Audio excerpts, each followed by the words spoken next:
think I need another cheeseburger in paradise. Medium well, where must it be? Wouldn't that be a great mashup? Merge the guy who does our intro song, who I don't know, merge you, what you did radio with or something, Yeah. and Jimmy Buffett, God rest his soul. Cheeseburger in Paradise, one of the most overrated rock songs of all time.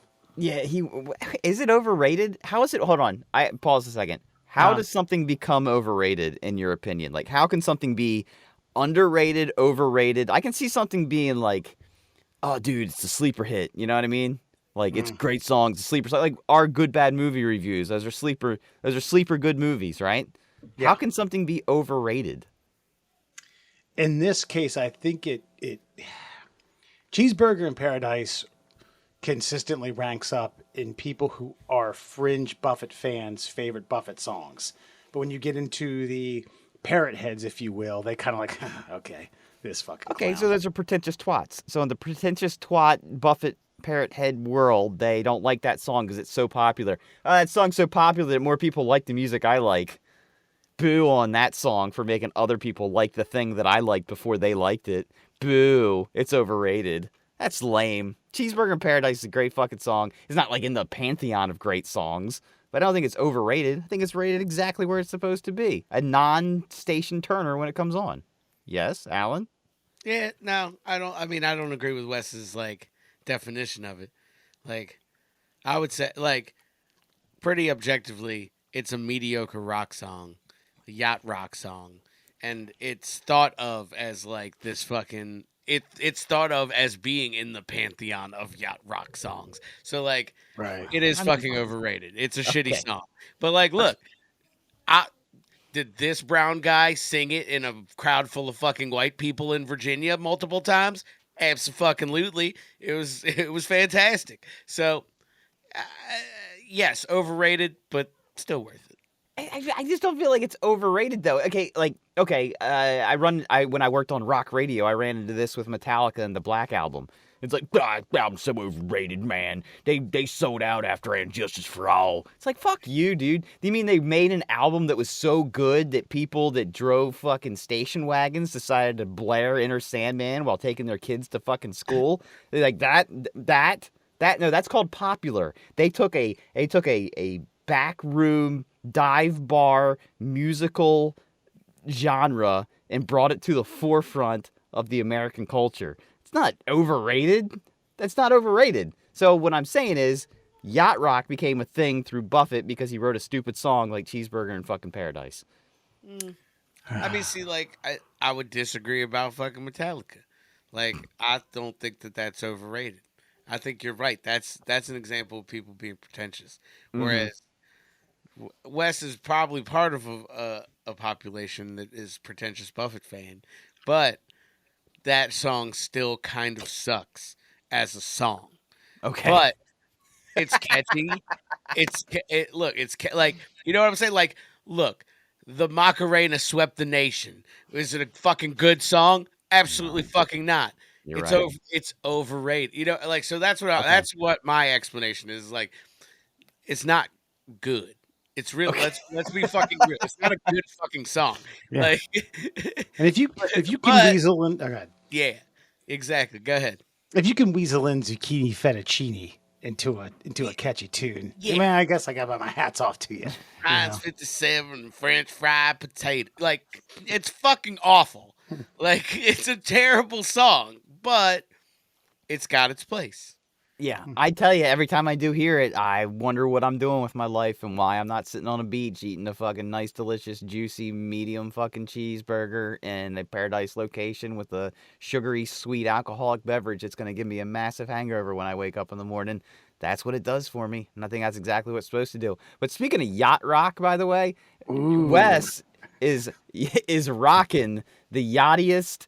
I don't know how to describe the shirt. For those just listening, it is I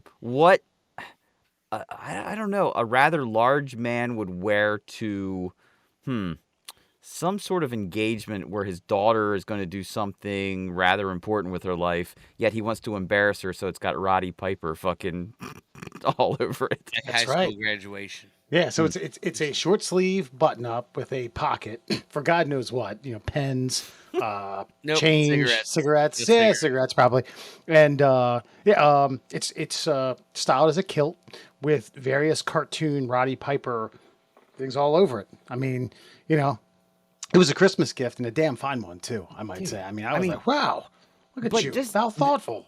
the attention to detail on the different genres of Roddy Piper, though. I'm noticing that there is the leather jacket, leather kilt, well, not NW, he never joined the NWO, but WCW era, later years Roddy Piper. There's the traditional return to the WWF Roddy Piper right there where your finger's pointing. There's the tights Roddy Piper that very few people, for whatever reason, he was such a good mic guy that you don't see a lot of in-ring stuff just popping up randomly of Roddy Piper. But he was a great in-ring tactician, dude, and he was dirty as shit. Made some great matches. Him and Bret Hart, probably one of the greatest matches of all time. Top 10. Well, he did the Piper's Pit, which made took the vignettes out of Mean Gene Okerlund and the fake background into the ring and gave more of a stage for a polished wrestler who was more of a mic guy, if you will. So, paved the way. Guys like Rock, a few others, made them stars. Do you know how Roddy Piper ended up in the ring? He was hired to be a wrestler, but they thought he was too small. So they're like, it doesn't make sense for you to come in as some imposing force that's going to thrust his way upon the organization. So he suggested, why don't I come in as a commentator and I'll get pissed off at one of the wrestlers, I'll fight them, and I'll win. And they were like, that's a good storyline. Let's do that. And then from then on, he was a wrestler and sometimes commentator. I did not know that. Yeah. Did not know that. Fun Fact Friday coming at us early, coming at us 7 minutes into this second edition here in 2024. I thought you were going to say, speaking of yacht rock, how about the guest list on is the Stephen Hawkins did he roll in on a yacht? Yes. That's all plane. It's all plane, right? Yeah. Yeah. I think it's all plain. Alan, you are our expert on pedophile islands. Yeah. Yep. Keep a catalog of those just strictly for avoidance, and because of professional necessity. Unfortunately. Alan, you're more of a wizard with the machine than I am. Is there any way you can get a list? I mean, it's everywhere. A list of the people that were released on the. Yeah, I mean, probably. I have not looked. So yeah, let's check. Let's figure it out. While he's grabbing this up, and Murr, you and I spoke about this briefly. Was it was it one? Were we expecting so many names? This was okay. I could probably guess A, B, C, and D celebrities, and when you got to Stephen Hawking, you're like, whoa, back up a tick, reel that wheelchair back a little bit. Hold on, because I guess I just thought people went to Steve because Steve didn't get around so hot. You know what I mean? Uh-huh. I mean, I feel like even if you were going to get him on a plane, there's a lot of other, stuff you got to lug along with him. You got to get the contraption. You got to get the AI symbiote voice machine with him. I'm sure there's several IVs and food tubes that got to come around, like a nurse or 4 or 5, I don't know. And then you got to lug that guy down to the airport. I mean, no offense to Stephen Hawking, plus he's dead, so who cares? Right. It's not like, maybe that's why he was so obsessed with black holes. If I could just go through one and be there, this would be easier. But yeah, I think having Stephen Hawking on the list of Epstein's Island is a little bit of a wild card. Yeah. I'm what I'm saying. What I earlier when I presented this, it's like the A, B, C, and D. I mean, there were names thrown out. I mean, you thought you were going to get a Biden, a Trump, a Clinton, a handful of other celebrities, but yeah, a world-class astrophysicist who is the archaeologist of space, a fiction writer more or less. And yeah, was that all bullshit when they started throwing out details of the things that he demanded? I don't know. I didn't hear any of the details. I just heard that okay. I heard observing midget gangbangs. Yeah. Oh.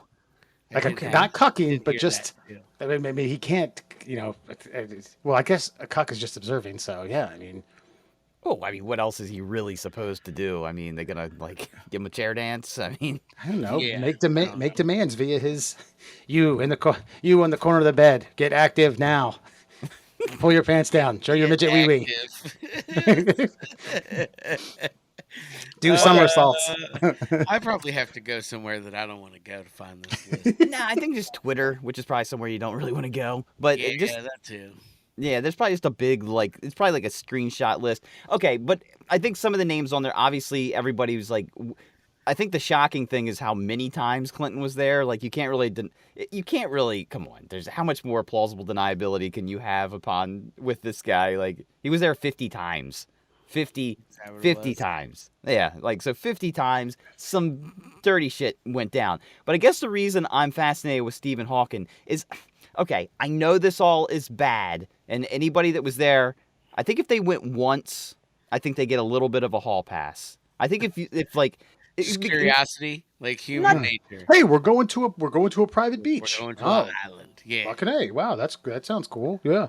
because Yeah, I think I'm not gonna lie. If somebody was like, "Hey, we're going to our buddy Jeff's island, man. You trying to go?" I'd be like, "Sounds cool. Let's fucking go."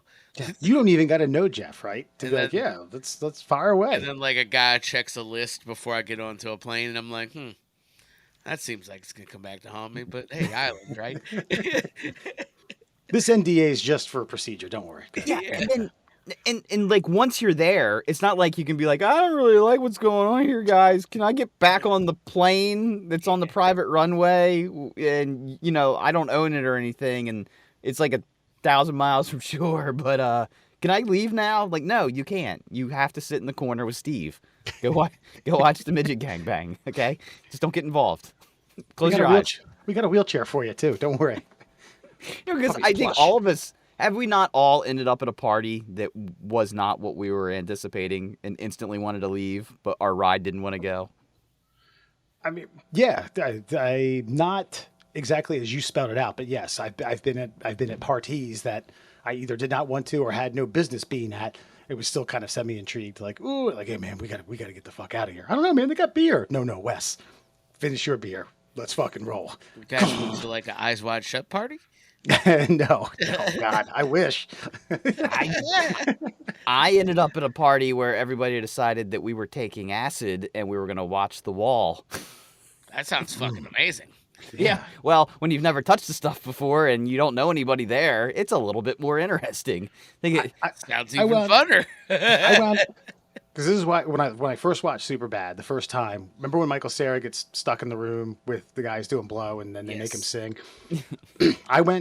Me and like 3 other guys at 16 or 17 went to a place to purchase illegally marijuana. Okay, and that type of party was happening. Mid-20s dudes, high on blow with no shirts on, in a house with no air conditioning. Like, what the fuck you doing here? Who do you know? I don't know anybody, man. Nobody. What the fuck you doing here then? Like, oh shit. And some 5-foot albino dude emerged from the masses and was like, oh hey, they're with me. Like, yeah, we're with him. We're with him. Jesus. Oh, you're with Chucky? Or you're getting your ass kicked in? Yeah. God, we almost beat the guy's ass that encouraged us to go there. Like, I know a guy. Like, what the fuck, man? Did you fucking know that was gonna happen? Dude, and Tom Segura has a whole bit about that, like things that our kids will never, ever have any clue as to why it was dangerous. Like, yeah, going to buy pot was like an adventure. Like you were going to show up at a random person's house in a random neighborhood where you shouldn't be and you don't know anyone and it's bad and you could get arrested for this. Oh yeah. Yeah. Everyone's going through their phone trying to find. Like, all right, I haven't talked to this guy in 3 or 4 years. Maybe he knows somebody. Boop. Hey, what's up, man? Been a while. I know it's a random call at midnight, but Do you think? Possibly, maybe. Yeah. But okay. So Epstein's Island, anybody that went there once, I think they get a hall pass because I don't think you necessarily knew what you were getting yourself into. But if you got there the first time and then enjoyed yourself enough to visit twice, then I think you should be in a little bit of a deposition somewhere in Washington D.C. and talking 50, about it. though. I mean, I'm thinking about it like, okay, I love Dewey Beach. I love going there. I love partying there. I love getting out on the beach, having some drinks, et cetera, et cetera. I love the whole vibe, the atmosphere. I love that it's small, it's quaint. You can get from one end to the other with a 20-minute walk. I may have been there 50 times, maybe, in my life, maybe, and that's legal. Well, I guess Epstein's Island isn't illegal. Well, Not at the time. so to speak. I don't know. But think about this. I got all 900 pages now. Give me, Good. Jesus. give me a Well, couple hours. well, real quick though, think about that. You're 40, right? And Yeah. your partying 41. day, your semantics. Your partying days, they're the hard partying days are behind you, but your partying days are still about you. And you just sat there and said, I maybe have been to Dewey Beach 50 times. Maybe. Jeffrey Epstein was only like active between like all this shit that's going down. We're talking about the years between like 1996 and like what was the first year he got like popped for human trafficking and pedophilia. I think it was only like a 10-year run. So in 10 years, old Billy C was going down to this fucking private island for just some debauchery. Once a season, 4 times a year, and then throw in an anniversary here and there. Do you think Hillary was going with him? Do you think she was, or was she staying at home holding down the fort? I don't know what I think her and I don't know. I don't want to get because I don't want to make this like this super political thing. But the Stephen Hawking thing. Then make it a sexual thing. Make it purely sexual. The reason I'm fascinated with the Stephen Hawking aspect of this is because does he get a lifetime pass? I mean, I know he's dead and there's nothing you can really do about it at this point. But somebody that is that maligned by life, like I know that the stuff that was going on there wasn't, on the up and up, obviously. But this guy, confined to a chair, confined to his own mind, like nothing else working. Does he get a little bit of a pass for some just like, I know it's illegal fun, but like, it's not like he could get himself there. Again, somebody else had to take him. And it's like, hey, Steve, we're going to go to that place where all the women do whatever you want. And they have that whole room of little people that like to dress up in clown outfits, spray whipped cream at each other, and then have older women lick it off of them. You want to go watch that again? Sure thing. Like, what's he going to do besides stare at a window? I mean, does he get a lifetime pass because he was not a lifelong, but most of his life cripple? Yes. I don't know, man. I don't think so. No? Probably not. I don't Okay. No. And he was like, it'd be different if he was like, like he got in some kind of accident, was a cripple, and was like also a little slow now. You know what I mean? Like, you're like, oh, he got in an accident when he was younger. He's a little fucked He didn't up know any today. You know better. what I mean? Yeah, he doesn't really know better. Like, no, he's a fucking genius. Like, yeah, I don't think, yeah, when you have full mental faculty, but like your penis doesn't work, you still can get called a pedophile. Like, And it's again- just fine. Like, it's totally fine. This may be bullshit. This may be Twitter or the whole internet fabricating bullshit, but it was my understanding that he was a la carting these requests. They were like, all right, Steve, let us know what you want. And he was like, 4 midgets, bedroom to myself, whips, chains, air machine, confetti, salami sandwich, Heads of lettuce. small salami sandwiches, sliders for the little people to take breaks. Sliders. At least he's conscientious. That's twice you've mentioned they need to take a break. He's working them hard, man. He's like, cramps happen to them too, man. Well, they're all muscle. I mean, obviously. I guess in my mind, like in at least in Stephen Hawking's mind, I assume that he would imagine if there was a God at the end of his singularity, at the middle of his black hole, that it owed him whatever he wanted in life. And if he had access to some of this stuff, he was just going to take it because he wasn't getting it any other way. It's not like he could just even like take himself to a strip club. You know what I mean? He couldn't just take himself anywhere. He had to have these high and mighty elitist friends, and they happened to be into some really raunchy, illegal stuff that he found to be quite enlightening and fun. And I'm like, he's just along for the ride. Pun intended.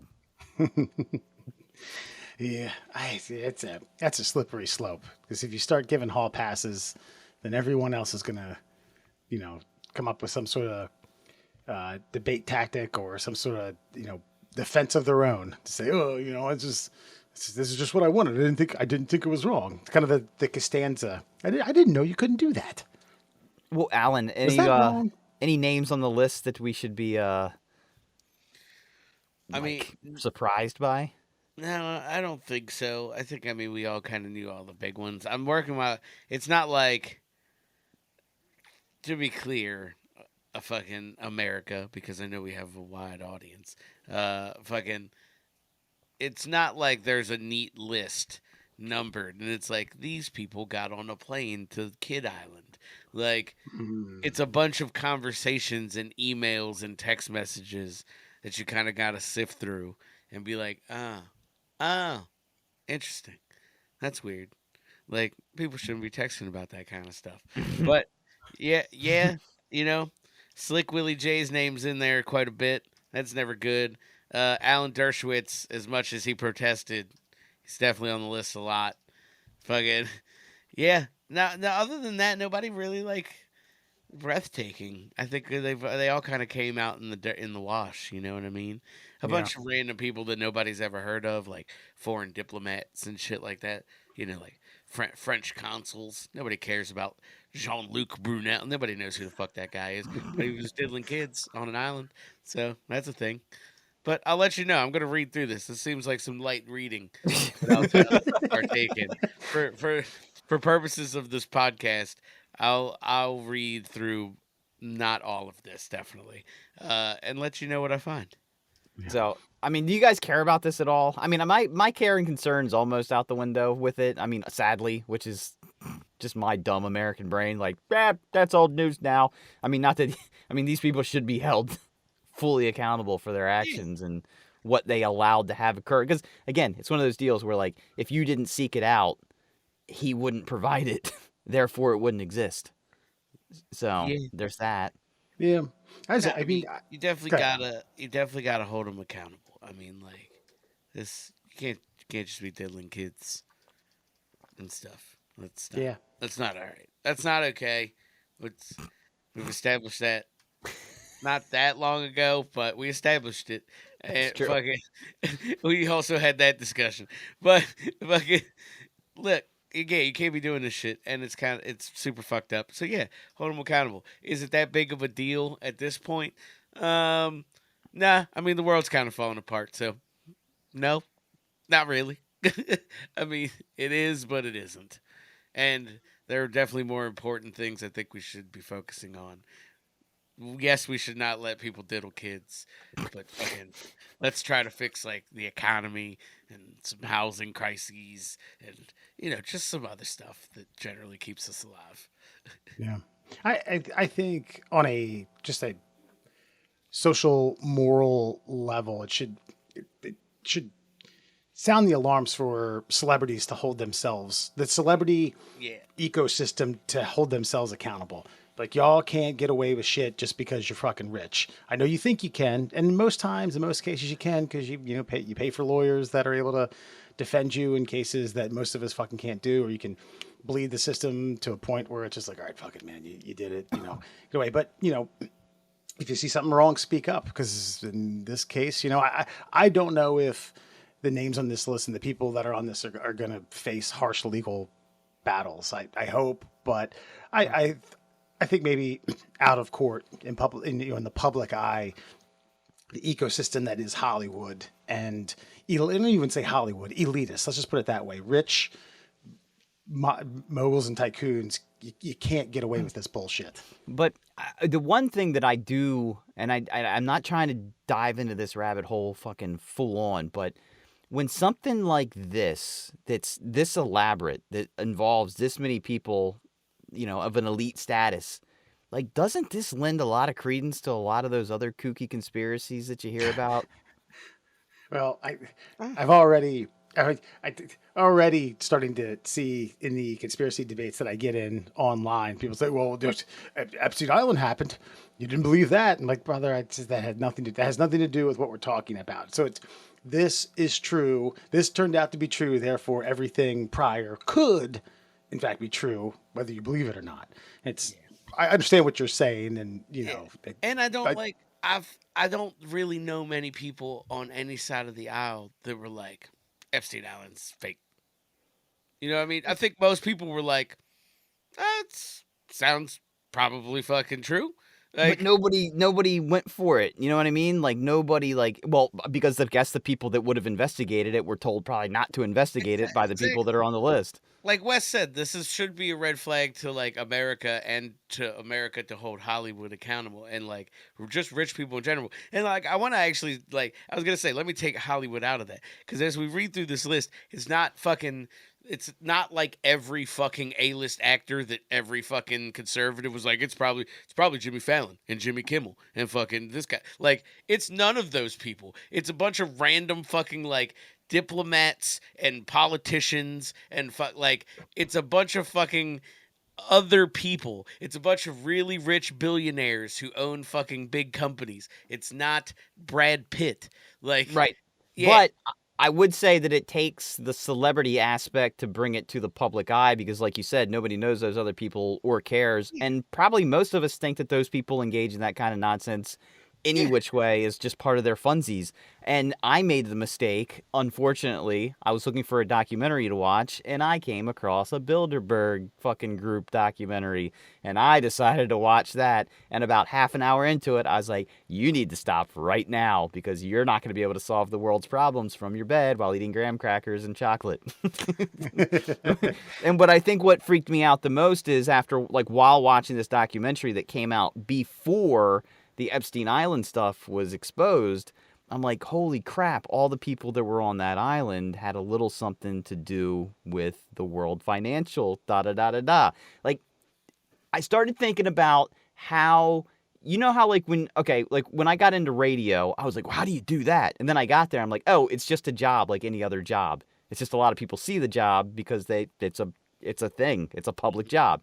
But then I realized like Dick Cheney, like, he was just some guy from the Midwest who happened to be an intern in Washington, D.C., and then got so deep in that game that one day he was in charge of invading an entire country. So these guys, like, they run the world.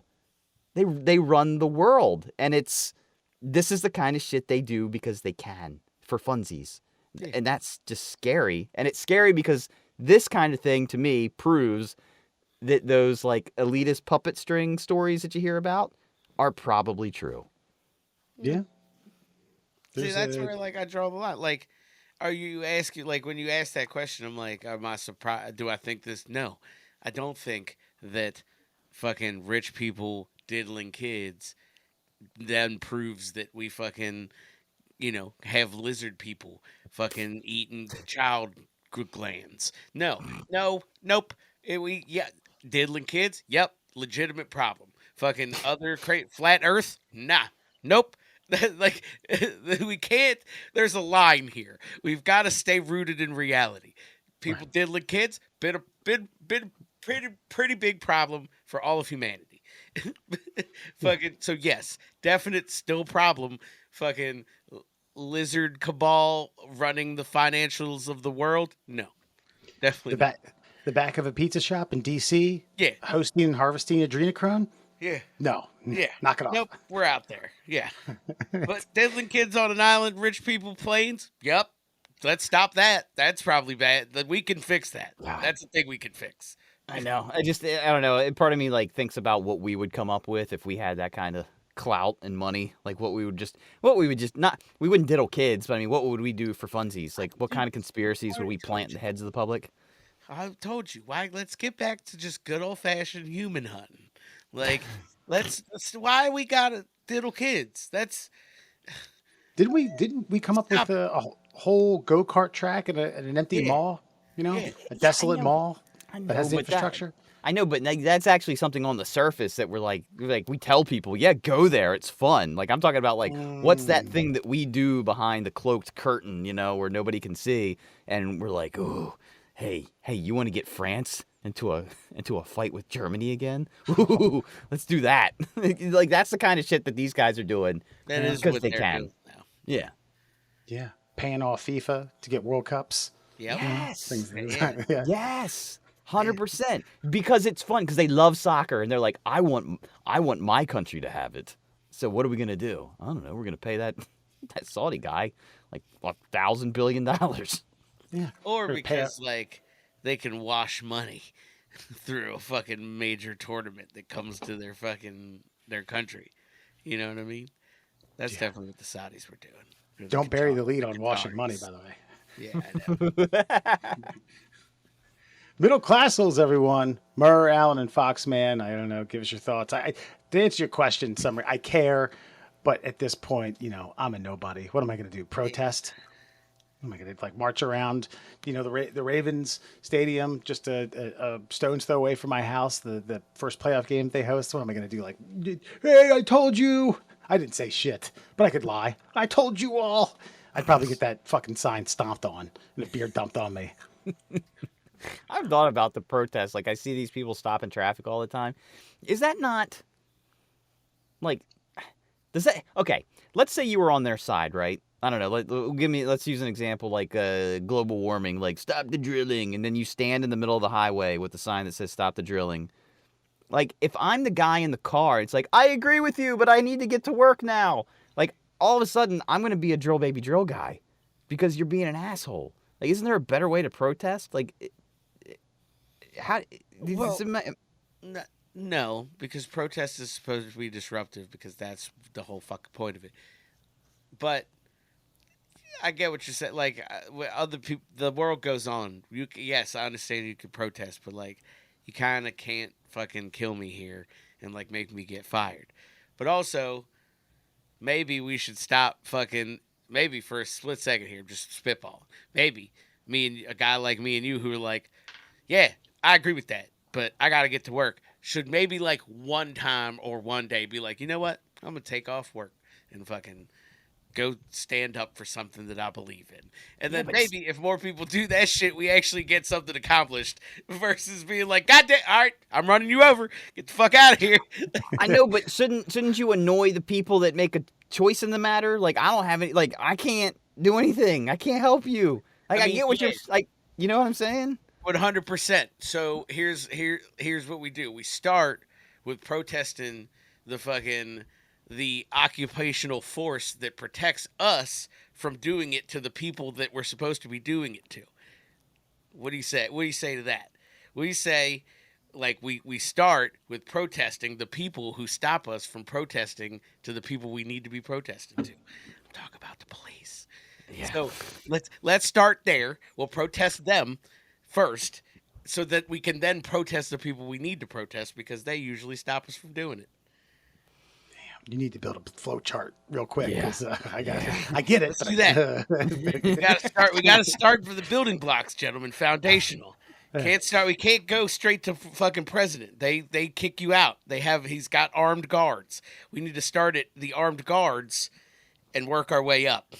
Well, I guess that's my point. Like, if there's a roadway to block, like, Pennsylvania Avenue is quite a long road, but they still have to travel it. You don't have to, like, post up at 1598 Pennsylvania Avenue, but maybe, like, down the road a little bit, like at 800 Pennsylvania Avenue, and, like, block that off.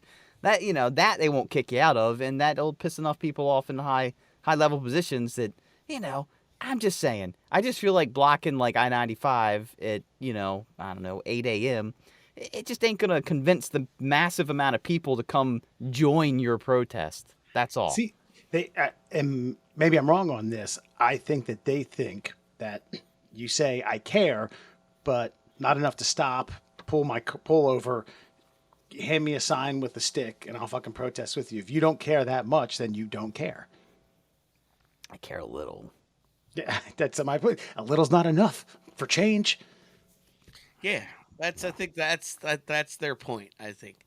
Well, I also don't, okay, but these are the type of people that probably go home and listen to Cheeseburger in Paradise on their boombox, and I'm like, I don't want to be associated with that guy. I mean, he thinks that song's not overrated. So it's not the message, it's the personnel. Yes. Yes. Okay. Yes.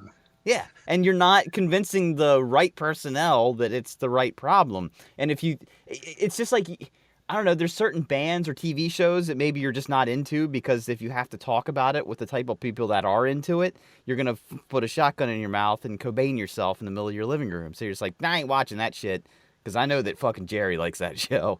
And if Jerry finds out I like that show, he's going to try to talk to me. So I'm just going to stay completely in the dark, not even going to watch it.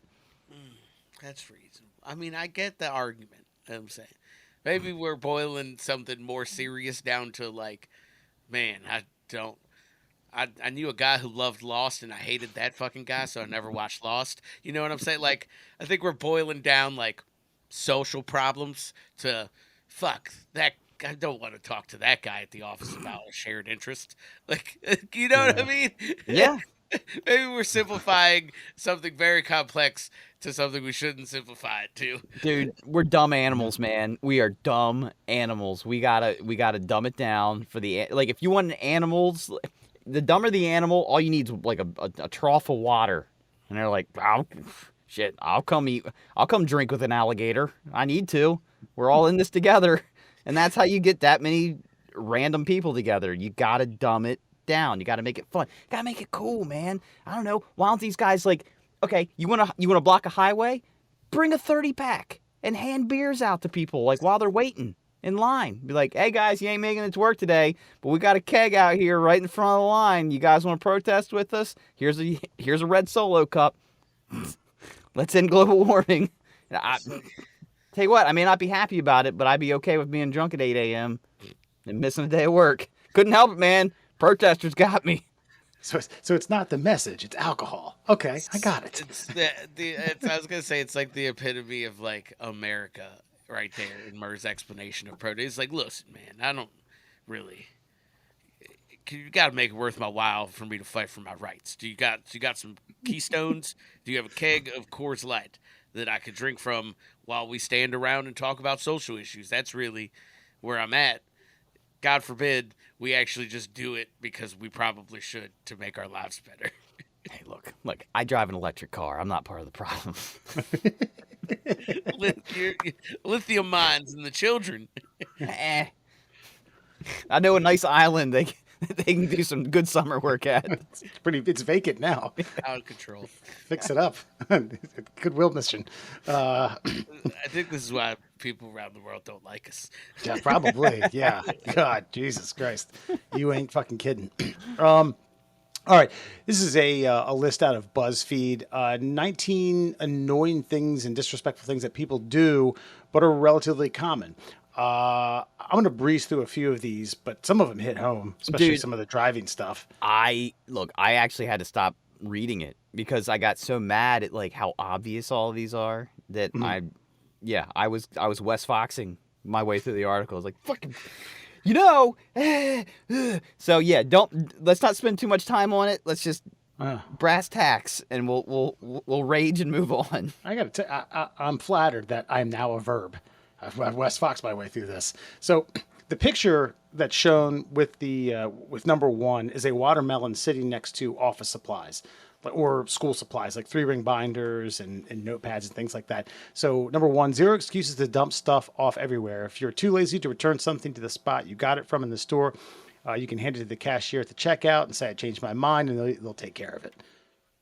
Oh, okay. Well, this is when like somebody's like, I don't want this. And they just like, they have like a pair of like weightlifting gloves from Sporting Goods, and they just decide they're just going to leave it in the candle section. Like that's fucking bullshit. Either walk it over there or like you said, take it to the counter. That's just fucking, yeah. But I've put like canned diced tomatoes in the cookie section before. You're an asshole. The worst I saw though, this is at Christ, it was a Walmart that had a grocery store. They call those super Walmarts.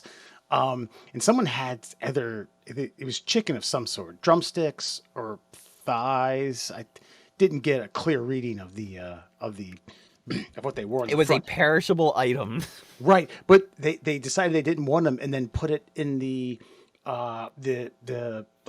cooler at the end of every aisle with the soft drinks to keep it cold. Yeah. When they like leave it out, they felt that was irresponsible. Can't put it on the gum or the tabloid magazines.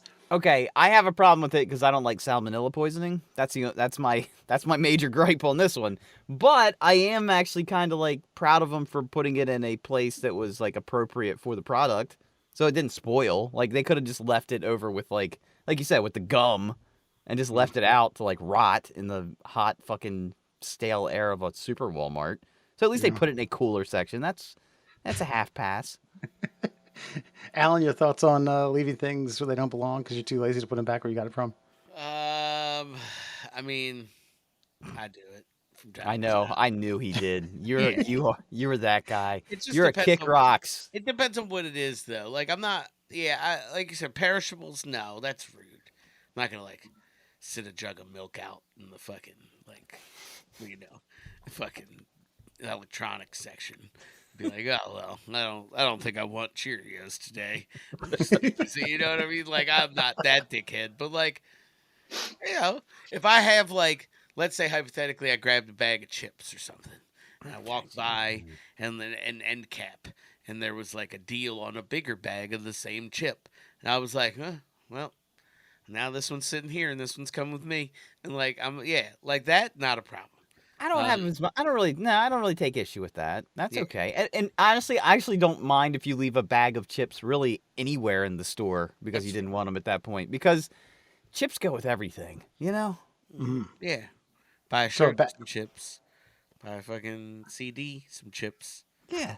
Yeah, so a bag of Lay's next to some radishes. Cool. Okay. yeah. Fair enough. Honestly, bag of chips next to the clothes rack. Like I could be like, oh shit, I almost forgot Doritos. Thanks, Yeah. Like, thanks, "Ah, random here guy for that left these here.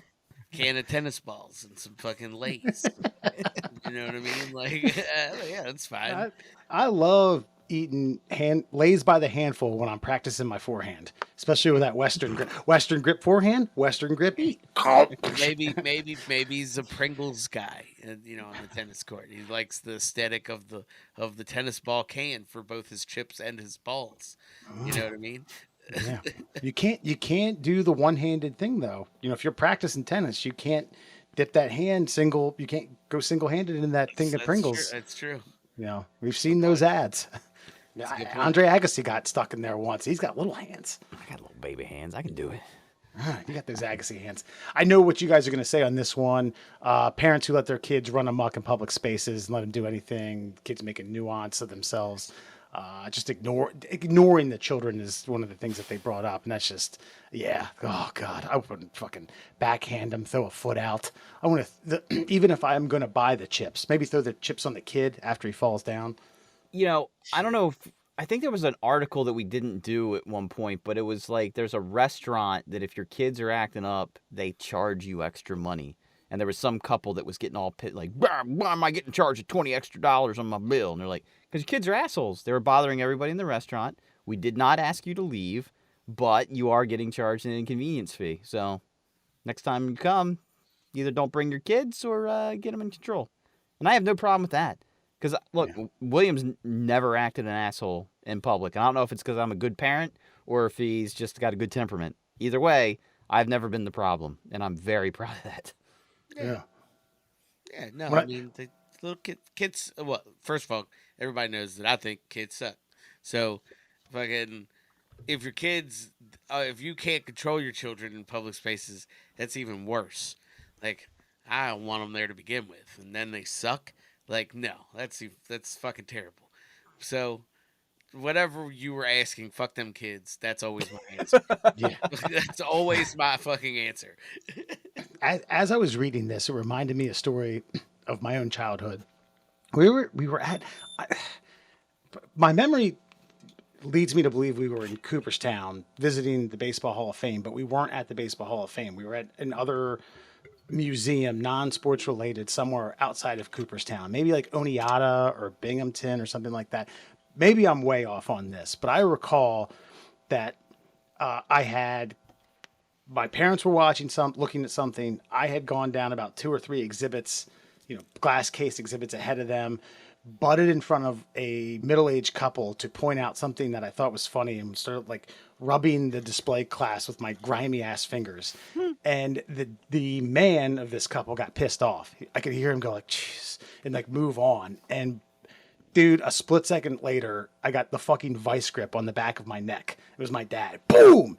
And I thought that he was going to say, I don't care how much money I spent or spent on my child to appreciate a museum. I'm taking him outside and fucking leg dropping him like Hulk Hogan in the fucking parking lot. Man, he took me to the lobby and read me the riot act for like 5 minutes. And that's not 3 minutes, and I thought it was 5. I'm talking 5 fucking minutes of finger in my face, the finger slapping my nose a few times. Whew. I didn't fuck around after that. Yeah, exactly. That's good parenting. That's what should happen. You have to, if you want to act like an asshole, I'm going to treat you like an asshole. And you know, you got to be gentle where it's time to be gentle, and you got to be rough where it's time to be rough. It's time to be rough. I had a gentle night tonight. William tested me tonight. Ooh. He said, first time he said a bad word. What was the bad word, though? It wasn't that bad. He goes, I know it wasn't. Shit. That's what I'm asking. No, he goes, what the hell? Yeah.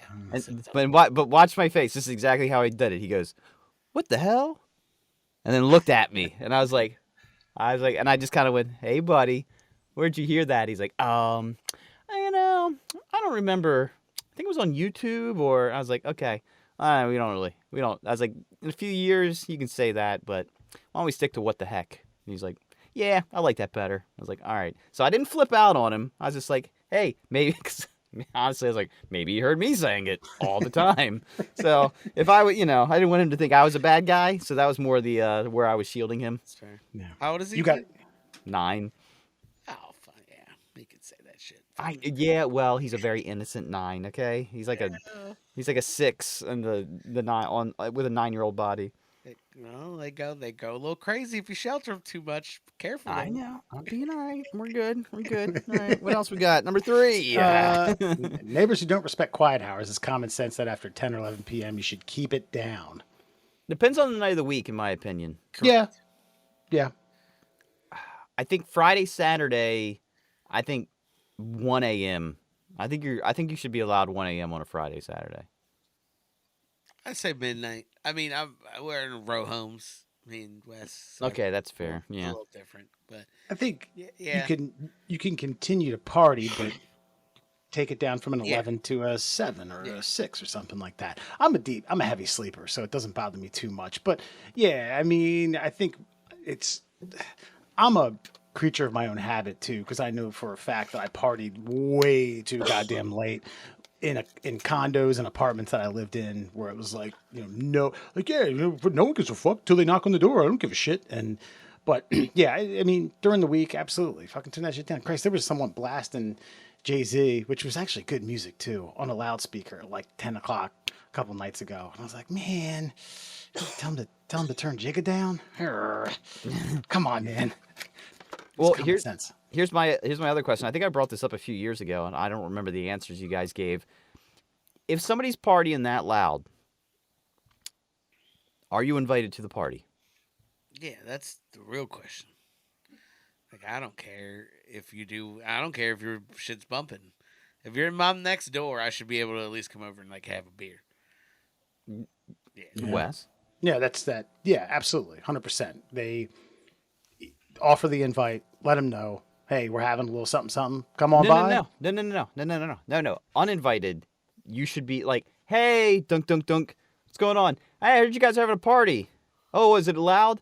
It's only loud if I'm not invited. So I'm coming in. Yeah. Oh, come on, open sesame, bro. Yeah, man, come on in. And if it's like, kind of like a private friends and family thing, like, okay, well, I'm going to go call the cops. I'll be enjoy the rest of your night. I mean, then we got to fight probably, but yeah, either way. All right, well, this gender reveal party is going to be kind of awkward, but come on in. They have drugs and midgets and a man in the corner in a wheelchair with some sort of speaking device that he types into. Fucking weird. This one made my blood boil. I truly want to understand the absolute weirdos who pull into the left lane on the freeway, drive slow, and never leave. Why? How are you that dense? There's space to the right. It's someone's clearly trying to pass. Why not get over? I don't understand. I want to know the answer to this question. This joke is almost like cliche. Like, this was a joke made in like the late 80s. Like, then you got the people in the fast lane driving slow, and the people that want to drive fast driving fast in the slow lane, because the people in the slow lane are...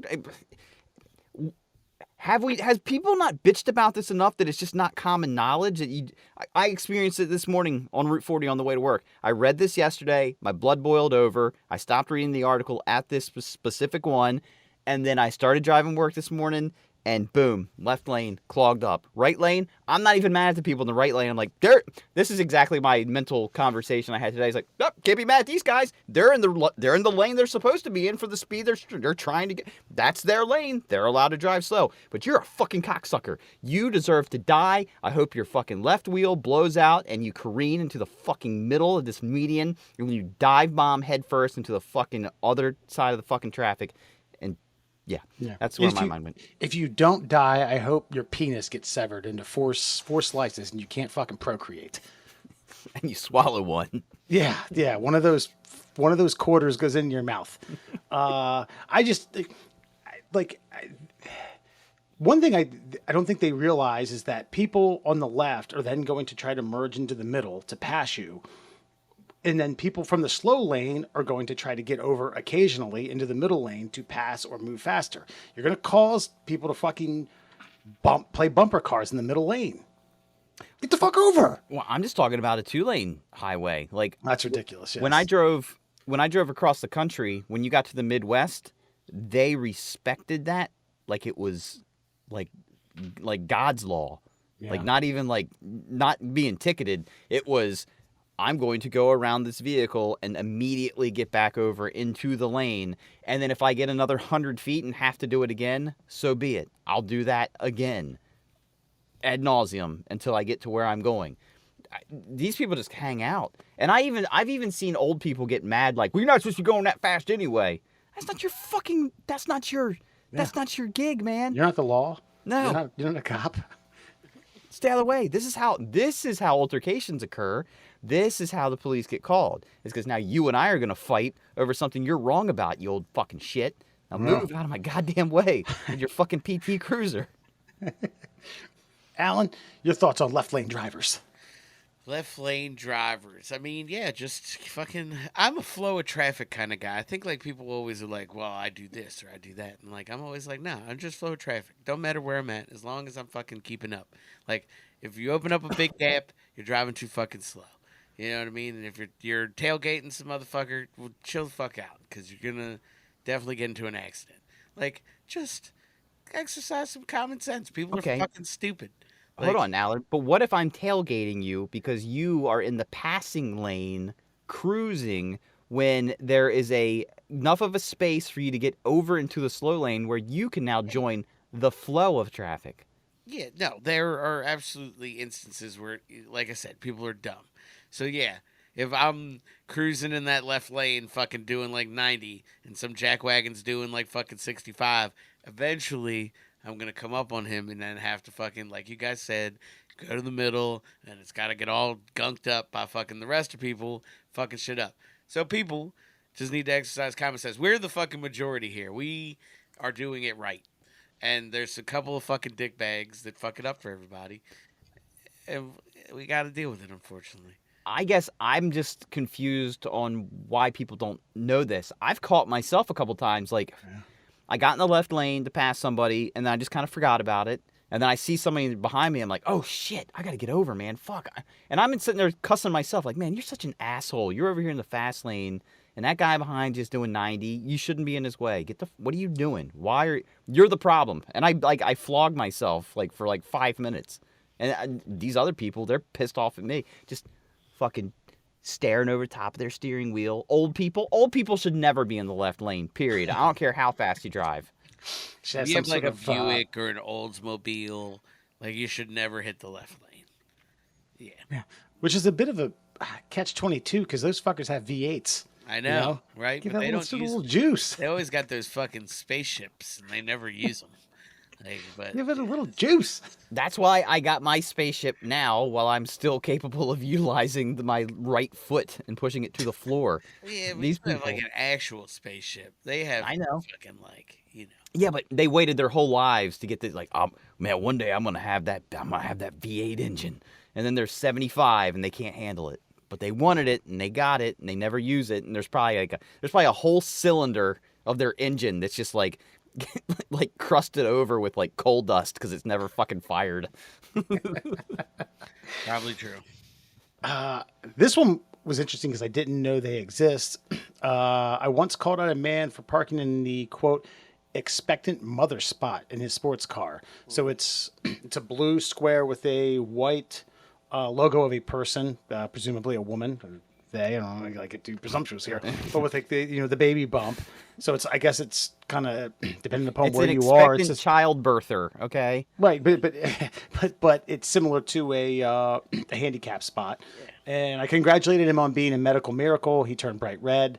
I've never seen one of these, but I think it both applies to that and the handicap spot, especially this if you're a guy getting out of the expectant mother spot, clearly not pregnant. That's a dick move. That's just being an asshole. Yeah, it is. yeah, that's fair. They Go ahead. they have those at like Babies R Us. Is like I just remember when we were having one. They have a bunch of those. Like some restaurant, hoity-toity restaurants have those types of things. But yeah, Cheeseburger like in paradise, probably. I Yeah. had some at Arundel Mills Mall, and I'm not gonna lie to you. Me and Kelly definitely used that once or twice. Because like my wife's a bigger lady, and like, what you gonna question it? We're just running into fucking right in there to Foot Locker real quick. We'll be right back. We're gonna get some fresh threads and some new kicks for my pregnant wife here, boo. Get the fuck see- out of our way. hey, but you got a smoke screen, which I applaud and I appreciate. Like, ain't nobody gonna talk shit about it. Like, congratulations, thank you. What you. do you have a name? Yeah, Jordan. Jordan. Yeah. Don't know if it's a guy or a girl. J names though. We don't know the sex yet. Hold out hope. I've skipped a few here. When cars don't stop, when the school buses stop with the stop sign out, this makes me so mad because they can easily kill someone else's kid if you're running late. Yeah, I mean, that was one of the things they taught us at driver's ed. That was like the fucking school bus stops with that 90-degree like pop out. Stop. Don't fucking move. Don't even think. Just shut your eyes. They didn't say that, but they made that crystal clear. Don't fuck around with the school bus. I think that's like whatever traffic offense that is. That's not just a slap on the wrist. That's way that's the high. fuck up there. And That might even be felony. I don't know, but dude, obviously, I know we started the show by kind of sort of mocking some of the childrens of the world. But that's 100% because like kids, William literally runs across the street, like sprints across. I make sure there's no cars moving when he does it, but like dude, and if a car fucking comes, man, that's lights out right there. I usually stop and I'll actually put my four ways on while the bus is stopped. I take it fucking that serious. I didn't know if the Teslas had like one of those stop signs, like that come out to the side of the car. Actually, cool. it's a blow up of Elon, and he says stop. Interesting. People who trash fitting rooms, leave clothes in a pile on the floor, or leave them in the room, not on the hangers. It's not hard to just put clothes back on the hanger. I take back what I'm not going to buy to, the attendant, I guess, the fitting room associate, or they usually have hangers to where you can put them back on to where they then restock it or put it back. Right. So, but I mean, I don't know. This doesn't annoy me as I guess as much as the author of this list. Well, I didn't even know that was. I usually just take them all, just shovel them all off on the ground. That way I can sit down, take my shoes off.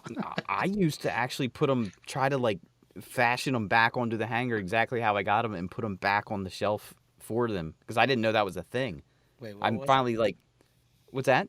Wait, what were we talking about? Sorry, I was reading. We're talking about like fitting rooms, I'm like reading just leaving. depositions over here, guys. Sorry. Oh yeah. You are our expert. Don't deviate from your course here, but we'll fill you in. The new one on this list is people who trash fitting rooms, leaving clothes in piles on the floor off the hangers and things like that. But see, I mean, I don't know. That doesn't bother you as much as the rest of them, though. Yeah, I'm a little bit of, but like depends on what it is. Some stuff I keep like nice and like. If it's like stuff on a hanger or a shirt, I'll put it back on a hanger. But like if you go buy like a dress shirt, like a button down, you got to take all the pins and stuff. No, I ain't putting that back together. You figure that shit out. That's not my problem. Like I don't fucking work there. Like I'm sorry, Dude, That's I yeah. haven't been in a fitting room since before Calvert's wedding. Yeah, it's been a while. That's the last time I tried clothes on for anything ever. I know my better part of size. a I order decade, yeah. shit. Yeah, that's true too. For the most part, I rarely, once in a blue moon. Know what we're getting into here. Let's see here. I hate when people talk on their phones while doing their business in the bathroom. Number one, I don't care to hear your conversation. Number two, I don't care for them to hear me going to the bathroom, and it's so inconsiderate. So it's a guy pissing in a urinal in a suit on his cell phone. I don't mind pissing on the phone. I do not like when people are in the stall just hamming it up. Yeah, that's weird. Pooping's a silent activity. I think there's, weirdly enough, I think there are appropriate times. Airports, there's a lot of people bullshitting, talking about when they're going to get there. Businessmen, and I say that in a spectrum, businessmen and women. Although I've never been into a women's bathroom in an airport, so I assume that some of the same things are going on. I don't particularly care. I'm so tone deaf to that stuff. I'm just taking my piss, and Yeah, then but see, sometimes washing my hands, yeah. which we'll get to here in a little bit. I think that's the point, though. I think, see, you're tone deaf to it, so you don't care. But see, I do care. I think we should. I mean, again. I guess I'm being a little selfish here, but like, there are people that care. You know what I mean? There is a dividing line on this. I like silent poops.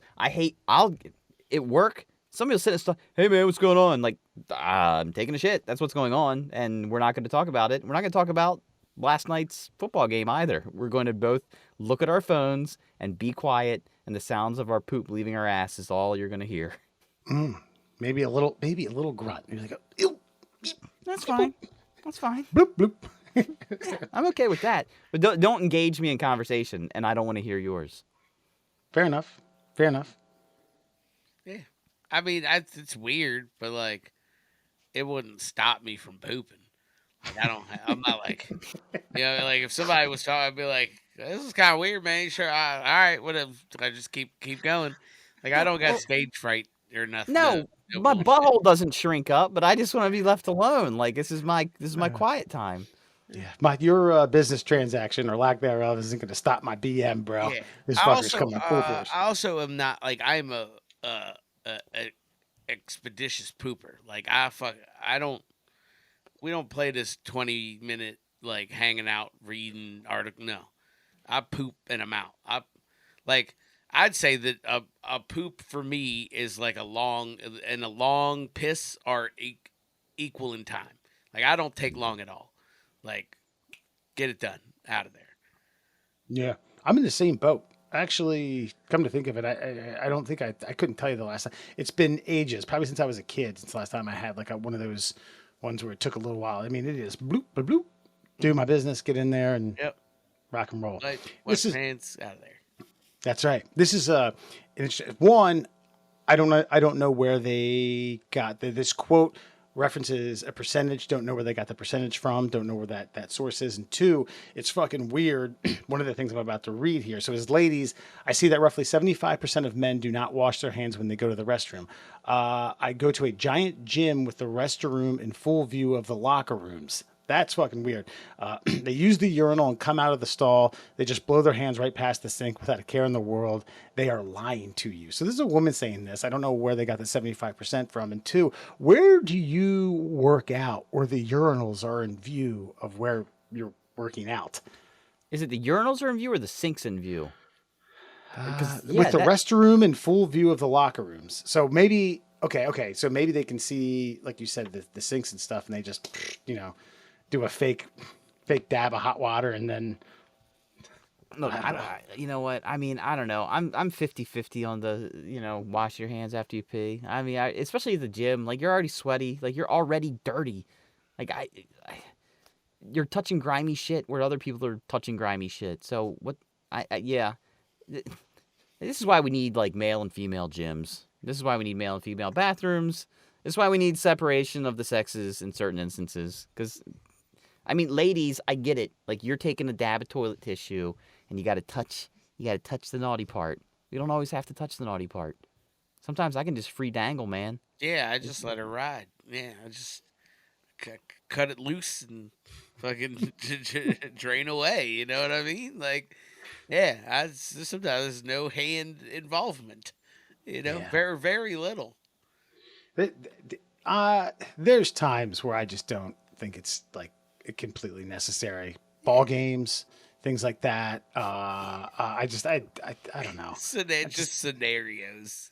Such scenarios where I don't even bother washing my hands. And Sarah calls me a pig, but listen, if I'm in a formal setting where I know I'm going to be around people, I'll do it. But well, I guess I am around thousands of people at an Orioles game, but I'm not like high fiving every one of them after a home run. Just a few people within my aisle. If you touch any handrail after going to the bathroom, you wash your hands 1,000 times. You can bleach your hands. As soon as you touch that handrail, it's going to be 1,000 times grimier than your penis. Like, where do you think my penis goes? What do you think's happening inside the cloth down here? What do you think that is? Boxers. Yeah, no, but what I'm saying is like, what do you think's happening down here? Like, it's as clean as anything else. In fact, It's probably cleaner than like my open air arm. My forearm is probably dirtier than my penis right now because it's exposed. That's an interesting point. I used to work with a Russian guy. I think his name's Vladimir, probably Vitaly. But he used to wash his hands before he pissed. He says, I know where my dick has been. It's been in my pants. I don't know where my hands have been. Keyboards, everywhere else. I would wash my hands before I touch my dick. It's like, man, wow. That's actually more solid logic than washing after you pee. Now, if I'm at a urinal and there's like, I don't know, like the porcelain is made of some sort of reflective material that likes to spritzel myself back at me, then yeah, I'm going to go wash my hands. If I feel like urine touching me in some capacity because it's bouncing off the porcelain, yeah, I'm going to wash my hands. But if that doesn't happen, then sayonara. See you later. That's a waste of 30 seconds of my life. Mm-hmm. Yeah. Next time, I'm just dapping you. I ain't shaking your hand. We see each other. Last few, people who don't clean up after themselves in communal spaces like a break room. If you spill your soup in the microwave, Becky, clean it up. If you make coffee and it spills, clean it up. If you waste your drink in the fridge, don't leave your mess for someone else to find. We all share the space. Don't make someone else clean up your shit. I work in I don't go in every day, but I do work in a place that has a communal space.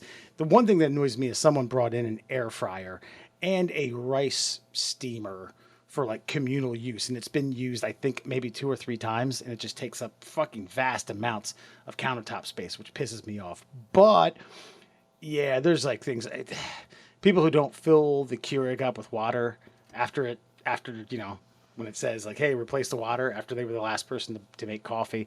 There's just lunches that are left in there for fucking weeks at a time. Just, blah, blah, blah. Yeah, we got a lot of shared Don't be stuff. a jerk. We got a lot of shared stuff. That's the thing is people at work are shocked at how disgusting I am outside of that building.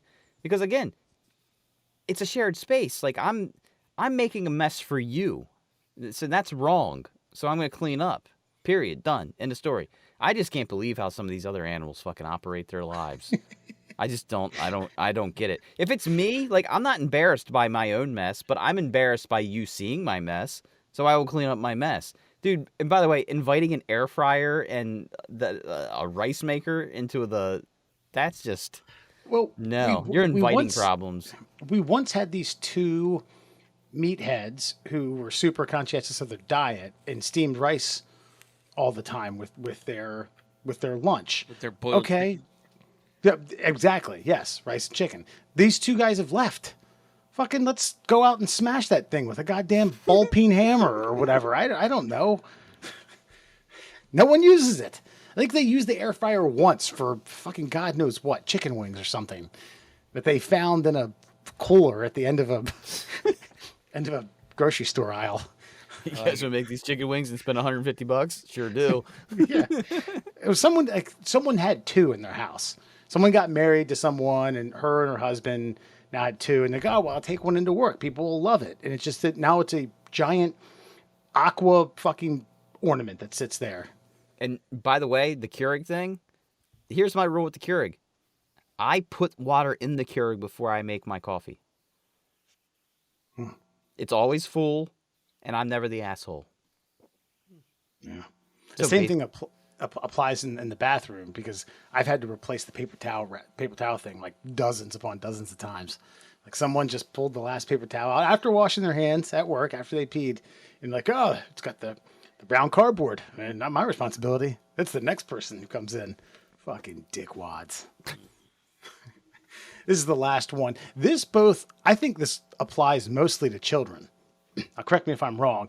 Adults do it as well, but children are just so much more prone to doing this because of their lack of awareness and their space around them. People who just stop walking in the middle of a busy place, like an airport, just move over to the side so you can decide what you're going to eat or whatever. Why is that so hard? You know, you're walking along. I'm stopping to think. Let me get my phone out. Like, motherfucker. I'm 6 feet behind you. I take 2 steps. I'm already on your ass. Kids are just like, kids especially walking towards you. You know, like, I'm not giving up my space. I'm not moving. You need to walk around me. And they don't notice it until they're like a foot in front of you. Like, Well, it's all about selfishness. Like, you have to teach kids not to be selfish. Whereas adults, if they've made it that far in life, acting like that, then that's a good point. You ain't fixing them. They're just selfish pricks. It's a good way to like whittle out the people you want to be your friends. I can tell you that. People who just stop in the middle of walking. Yeah, well, there are people who like just start yelling like personal information in a crowd, like, "Hey man, did you like shut the fuck up? What are you doing? You come to me with that information. You don't just blurt it out." Yeah, I mean, I get airports because you're generally trying to figure out what gate you need to get to. You're trying to be timely. You don't want to make a mistake. You want to make sure you didn't forget anything. Traveling in and of itself is stressful for some people. For others, it's laissez-faire. It's commonplace. You do it a lot, et cetera, et cetera. Me, I just want to get through security. I want to know where my gate is. I want to know if there's a bar nearby because I can't fucking travel sober. I mean, that's just dumb shit. But yeah, and I've seen it dozens of times, man. People just like with their travel bags, like, oh wait, huh? And then you have to Jesus Christ, you morons. Go find the arrival in the departure gate. Stay to the right. Stay to the right. Yeah. Yeah. Or in this case, the far left. Just as far left as you can get. But fucking press your faces up against the display glass. Wave to people that are coming in to be dropped off. I don't care. Get out of my way. All right. Well, there's this is coming via BuzzFeed. Check it out. Let us know what you folks think. Things that happen commonly and annoy the fuck out of you. I'm thoroughly annoyed right now, and I want to bash my face into the computer desk. But I'm drinking beer. I'm happy with you guys, and I want to learn some things. Feed me, Seymour. Feed me. Well, let's feed you some facts, some true facts that sound like bullshit. It's officially time for your Fun Fact Friday, brought to you, of course, by our great friend, our new friend, the Cuckster for Life. Make sure you check out Cuckster for Life on Instagram. That's Cuckster, the number 4, Life on Instagram. Anything new coming from the Cuckster this week there, Wes, that you've seen? Ooh, the Cuckster actually got a fortune told to him by our good friend Nostradamus. Asked him if he was going to find true love, and Nostradamus kind of said, "Hey, you already have true love. You're just not seeing. You know, you're a little bit blinded. Your peripherals are a little bit 90 degrees. Open those peripherals up, and see what's in front of you. Love is upon you, bro." In the Cuckster's case, other people's love is always upon him. Love and all over him. Love's inside your wife, I think, was the gist of it. Well, let's get to it. 5 fun facts for you fuckers on a Friday. Did you know the Beatles' breakup happened at Disney World? John Lennon signed the paperwork formalizing the band's split while staying at a Disney World hotel. Did not know that. Wow. Did he go back to the hotel and fuck Yoko? Probably. I know what it sounded like if he did. There's a great... Is it with him and Chuck Berry? Yes. Yeah. Alan, are you familiar with this? Yes. Yeah. She starts going and Chuck Berry gives the stink eye that only like a middle-aged black man can give. Just like, the fuck is that? Yeah. And then soundboard guy, whatever, mutes her mic. That guy should have won a Pulitzer, a goddamn Nobel Peace Prize. An Emmy, a Yeah, all of fucking 'em. Tony Award, all of them. Yeah. He should start carving out something next to Rushmore. Maybe smaller, but there's a little something. Just like at least something like a section at the gift shop somewhere. God damn, his like a statue of his finger and then a mute button. Oh shit! Did you know the only team to score 3 touchdowns in under 1 minute in the NFL is the New England Patriots, and they've done it twice. You may remember the second time as it involved the infamous Mark Sanchez butt fumble, which was returned for a touchdown. Damn. I wonder if that was the third touchdown. I wonder where that lined up in the. Yeah, because that is funny. God, man, poor Mark Sanchez. Like he showed like moments of like, man, this guy just he may not be a Hall of Famer, but this guy's gonna be good for a few years, and then it just didn't happen, man. It was just like the curse of the Jets. We didn't. Okay, hold on. Didn't that team or one of those teams play in an AFC championship? Now, albeit it may have been slotted in through a wild card selection, and they may have gotten a favorable matchup in the next round, and then found themselves wildly outgunned in an AFC championship game that you probably shouldn't have beat at the first place. But I feel like Rex Ryan led like a team, a Jets team, somewhere around there. It may have been quarterbacked by Mark Sanchez. It may have not been, but I feel like you're right because there were. I just remember there was a lot of like Rex Ryan turning things around kind of stuff, and then it immediately fell apart the next season. Then Rex Ryan was gone like a season later. yeah. Well, they picked up Favre. Yeah, but they picked up a broken Favre. Like 05, 04, 05, maybe 06. They picked up Penisgate Favre though. So Well, did you see who he was showing his penis to? I get it. But the thing people forget about Favre though, man, when he went to the Vikings, like he was still fucking Favre.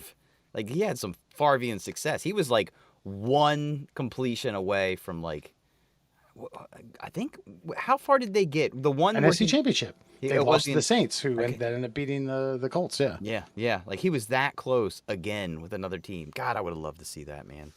And by the way, how appropriate reading this on the day that Bill Belichick is no longer the head coach of the New England Patriots. Does he coach again? Does he go to another team? He's 15 wins away from being the all-time winningest coach of all time. Beat Don Shula. Is that who's chasing? Damn, 15.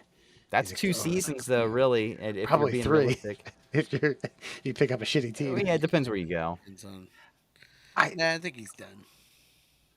I don't think so. I think he's got one more go. I don't think he does it in head coaching. I think he gives a shot at front office, and I don't think he's cut out for it though. Yeah. No, he's not cut out for front office with that with that bedside manner. No, not in the least. Like he's barely cut out to be a coach in this era. I don't know. I think there's a shitty team that'll give him a chance. So I can't believe Vrabel's out. I can't. What the fuck are they thinking? Nah. I mean, they're done. I mean, that's your New England head coach, by the way, 100%. What were you gonna say, Alan? That you weren't surprised that Tennessee canned him? No, I mean, they're stupid. They fucking traded fucking AJ Brown for like a bowl of soup. And fucking like they're just dumb. It was chunky soup. Yeah, it was Campbell's chunky, that's for sure. But still, it was fucking. You know what I mean? It was like Manhattan clam chowder. Like, fucking who eats the red? You know what I mean? It's fucking weird. Like, You know what? You know what's great about what you just said right there? That used to be like a question. Like if you said, "Oh, and I'll have the clam chowder," that used to be a question: red or white. red or white. They don't ask anymore. It's just cream. It's white. That's standard now. That's that fucking Ace Ventura joke when he fucking That's right. gets to that like hacker's fucking like door. It's the password. New England clam chowder. Is that the red or the white? And he said, "Oh fuck, I could never remember that. White." Does he have Courtney Cox with him? Is that where is she by his side? I don't know if she's with him during that particular scene. Okay. Yeah, I think personally Tennessee had playoffs or bust, and when Tennessee didn't make it, they were like, Yeah. okay, we got to go a different route, and you got Henry probably leaving, and why am I Yeah. blanking on their quarterback? Still Tannehill? Tannehill, the starting quarterback, Tannehill. Yeah, Pete Carroll also got shit canned, Did he which get canned or did he retire? Did he actually Nah, I retire? think they got like shoved him out. mut- mutual parting ways. Mm, Yeah, one of three coaches to win a national championship and a Super Bowl. mm. Well, that might be a fit. Maybe Belichick goes to Seattle. Maybe he goes to Tennessee. I don't know. I don't think he's done. I don't think somebody like that who's got that many Super Bowl rings. I don't 2 seasons from. I mean, I think he's Yeah, legit. Like 2 seasons from doing that. And he's got 2 seasons of coaching left in him. sure. That now does is Saban done? I don't think he can do the. I don't think he can make the flip to NFL, and I don't think he's going to go to another college. So I think he's probably. done. I think he's done. I think he is absolutely the sand in the hourglass, and his like work rate is just fucking kaputs. And that's not a knock. That's just human, No, capacity. you know what? That's and to me that's admirable. Like a lot of these guys, like I do think Bill should hang it up, but I like if you're that close to an accomplishment, then you should, you should go for it, in my opinion. But like Saban, he don't have anything to prove. Like he's more winning than Bear Bryant was, so like he's the best. He's the best Alabama coach, which arguably makes you the best college football coach of all time. So go enjoy some cheeseburgers in paradise, baby. Hilarious. Did you know some people are afraid of gravity? Barophobia is a real thing. Some people fear that gravity will crush them, while others fear that they will float away. Those are actually two legitimate fears, I guess, if you're an astronaut. Like, how would you know to be afraid of that if you're just living on Earth? I mean, is your entire day just Right. laden with fear? Like you walking around with like a weighted vest. Yeah, like what do you think? Yeah. You Well, I just- think I'm more concerned with like the people who think that gravity's gonna crush them. Like, how do you, like, you know what I mean? Like, you can mitigate the other one, like you said, wear a walk around with a weighted vest or some bullshit. Fucking steel toe boots. Like, what's the alternative? Like, how do I prevent being crushed? You know? you sound like fucking Mort Goldman from Family Guy all the time. Like, oh well, yeah, it beats me, man. That's obscure. I don't know. I mean, I don't know if there's what type of therapy helps you cope with such a fucking fear. And I'm pausing between words because this is so obscure to me, but I don't know what to say. I know.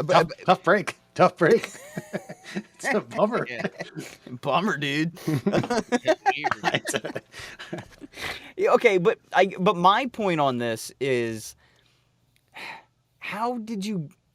Yeah, I want to know how they established that fear, because gravity is like it's the invisible force, and again, until like Newton came along, nobody even thought of it as a thing. Like you just woke up every day, you went about your business, you fell asleep, and you woke up again. Like you didn't realize there was like this thing, this tangible thing that's got control of you at all times. So, yeah, all right. Well, Once they started shooting people into space, that's the problem. Should have kept them grounded. Stop teaching, dumb it down, as you guys said earlier. well, as far as floating away, like shouldn't that like absolve that part of the fear? Is like, no, in order for you to float away, we have to strap a 2-story building full of rocket fuel to you and ignite it. Yeah. So you're probably not going anywhere.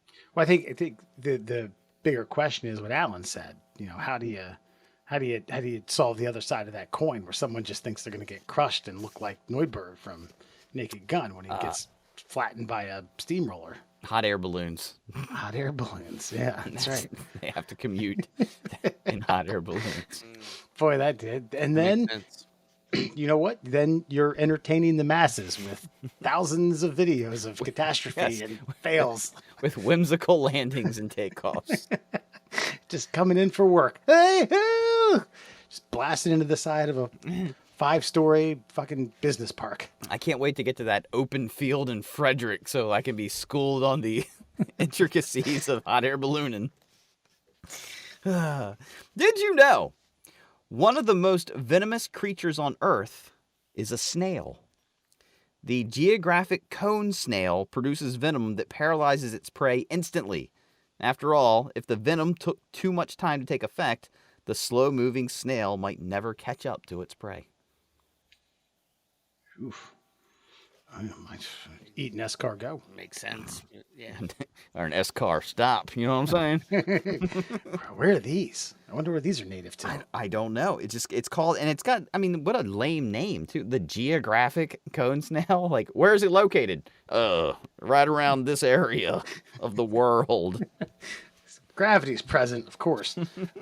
Just so you know. God. But that makes sense, though. Like, it had to develop such a crazy amount, like, a crazy toxic venom because physiologically it can't move that fast. So it's like, well, if I bite him, you better stop real quick.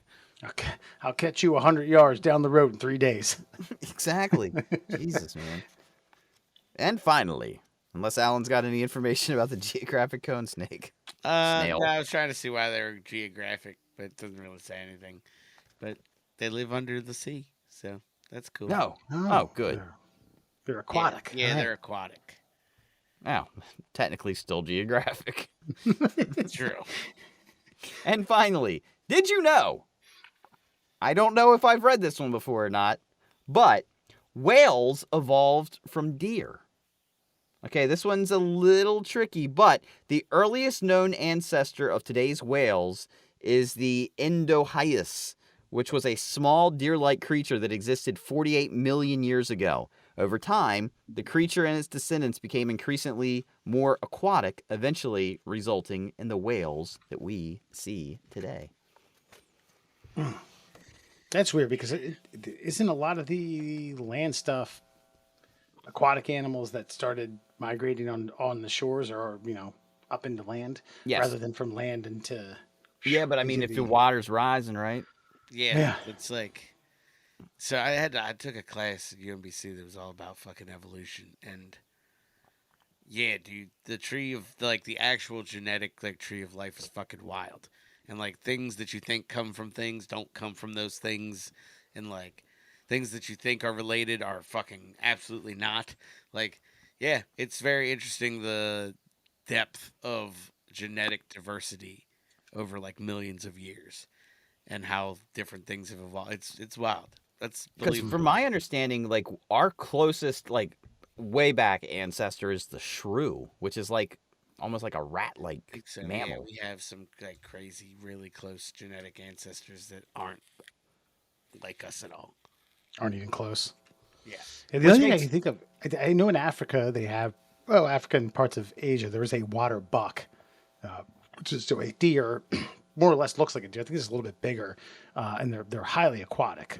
They can swim miles at a time, to migrate from one place to another for food source. And actually, the one thing I read was lions don't like to eat them. They will, under certain circumstances, a la starvation, because their skin and everything else is so fucking oily. Mm. Yeah, so the lions eat it and then they basically lick everything off. It's like lick me, for hours. Like me in an egg roll. It's good going down, but it's just nah. Woo. Yeah, Woo. Yeah. yeah. Yeah. I think I saw that in the Big Cat Diaries once in 1997. And that, my friends, is your Fun Fact Friday.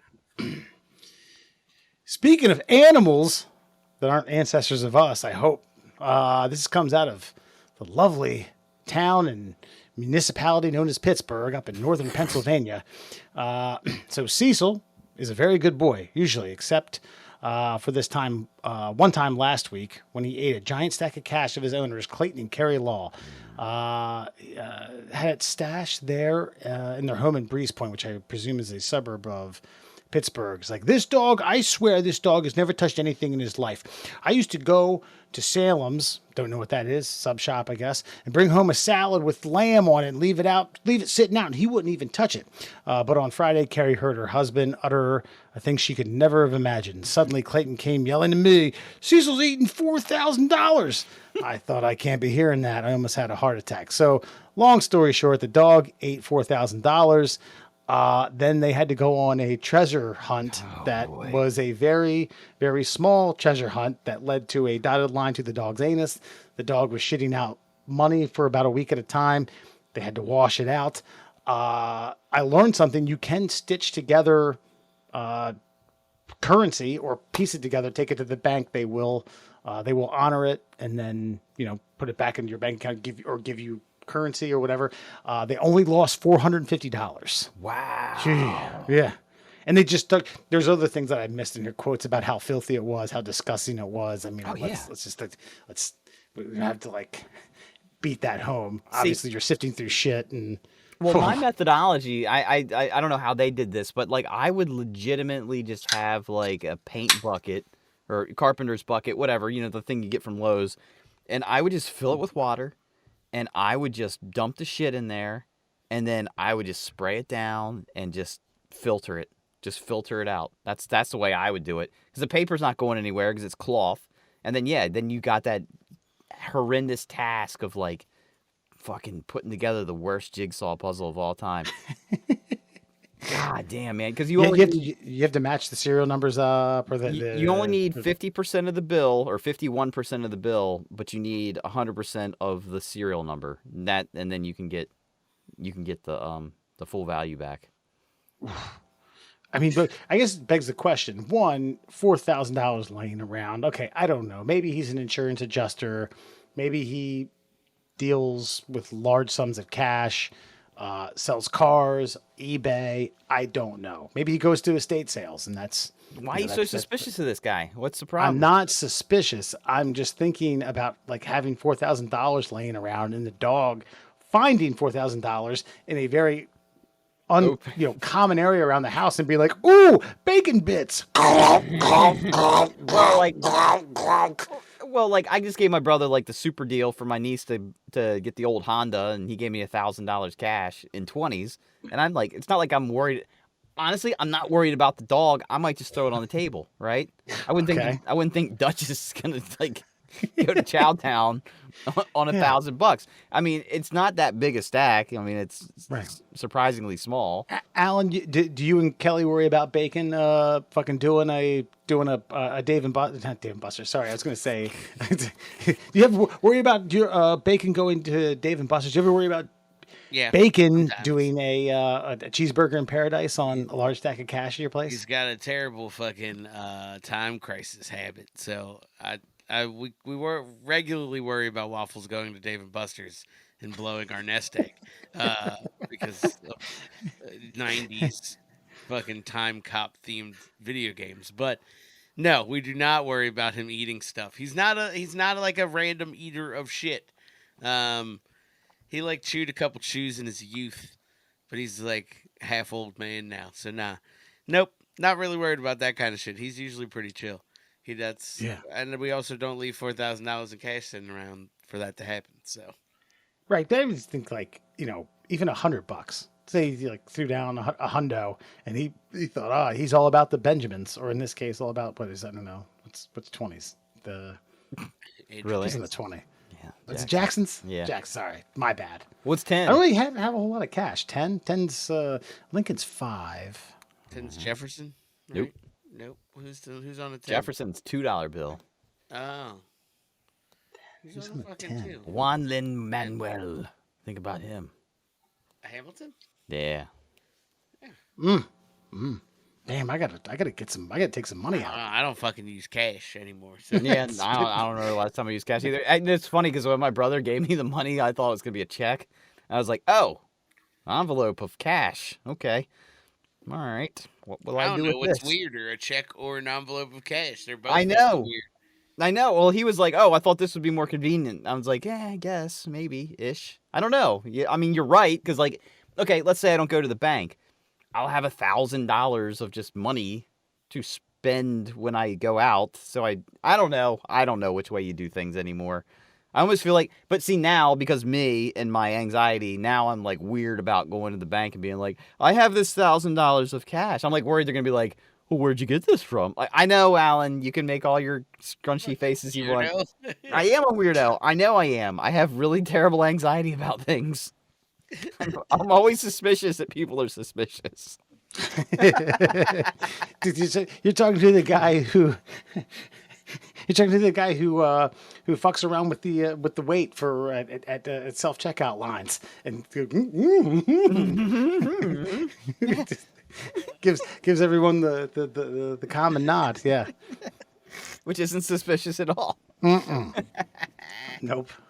But how much? Okay, so Wes, you said like $100. Okay, dog eats $100. It's gone, right? Yeah, I believe so. Yeah. Okay. I'm not sifting through shit. What is the lowest denomination of cash where you're going after Gideon's ass there, Wes? Lowest shit. I'm pushing probably somewhere in the 400 to 500. Okay, that's fair. I was gonna say Yeah, I'd half a start. gin.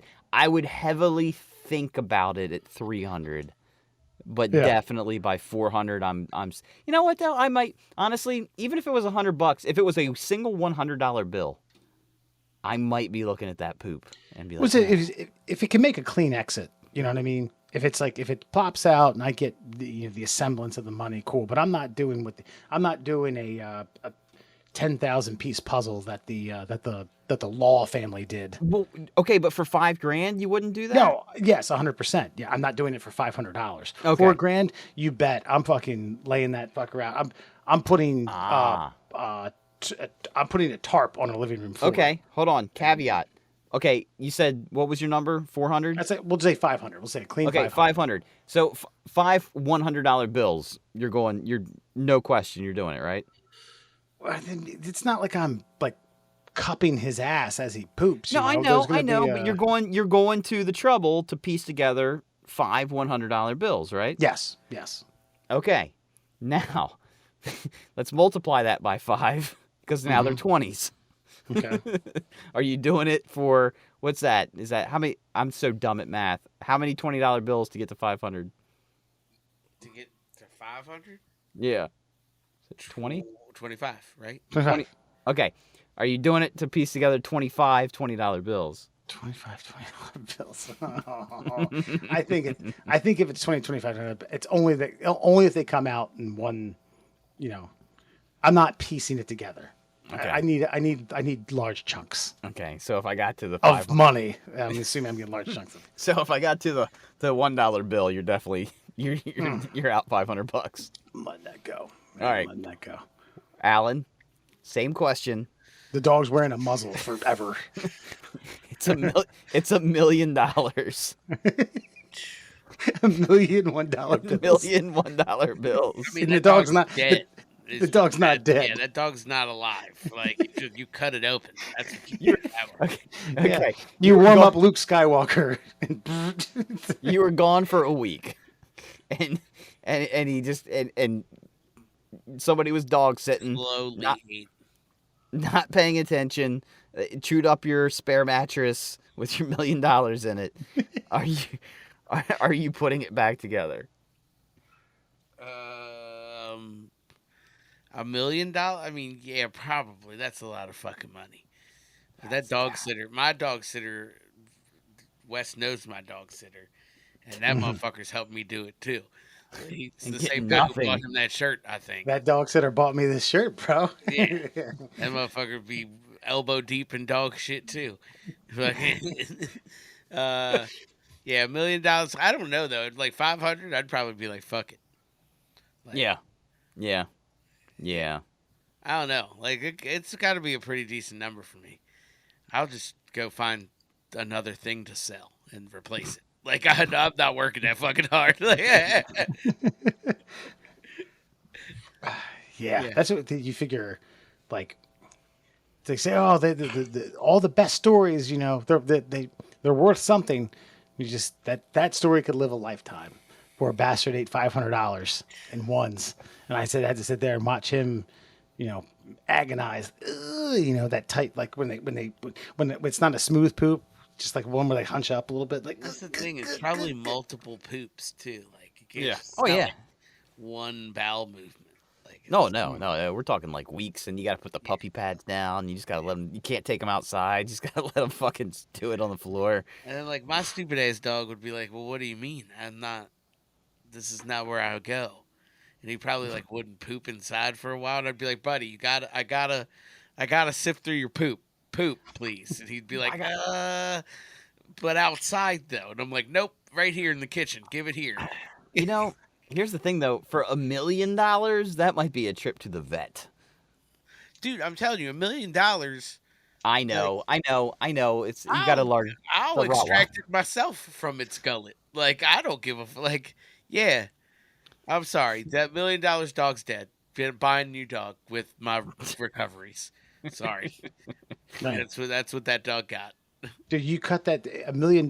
You cut that gut open. That's like a pinata. Yeah. Just Cash like starts funneling coming money. out. Just looks like a jailbreak.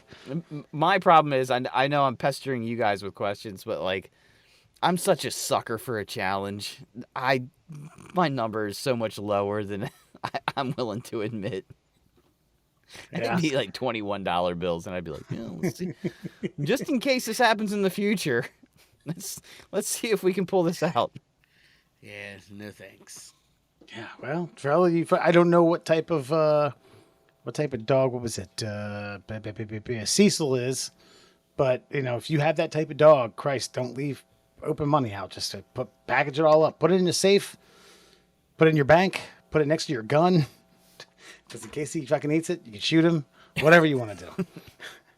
Alan, tell all the consumers of currency through their orifices, either their butt or anus, where you can find the middle class. Butt or anus. You can find us at www.epsteinlist.gov. Find all your favorite celebrities, talk show hosts, financiers, corporate head honchos. All about the pedophile lists, baby. But if you don't want to go read that, you can check us out at all your favorite social media platforms. We're at MDL Classholes on Instagram and Twitter.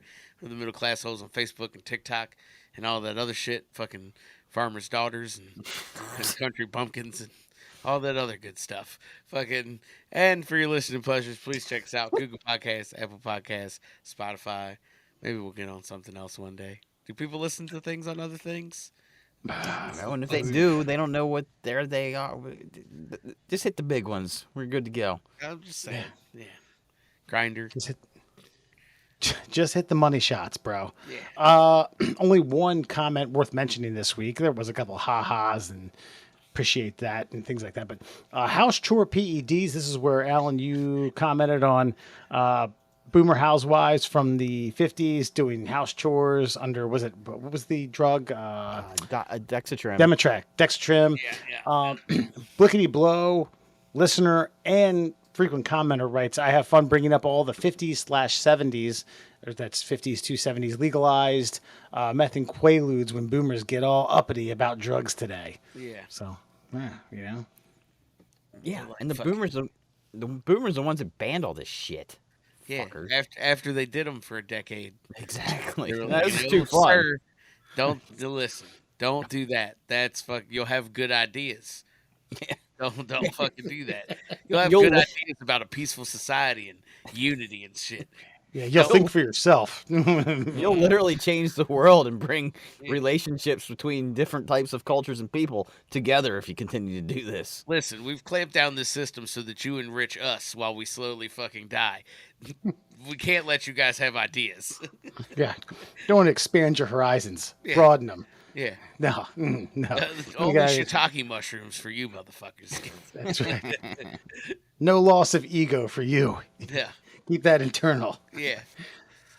Oh, Well, it's been real, guys. It's been real. I appreciate it. I don't know. I don't like I'm saying. I'm appreciated to you two. I'm appreciated to the listeners. Say, are you Give yourselves, leaving?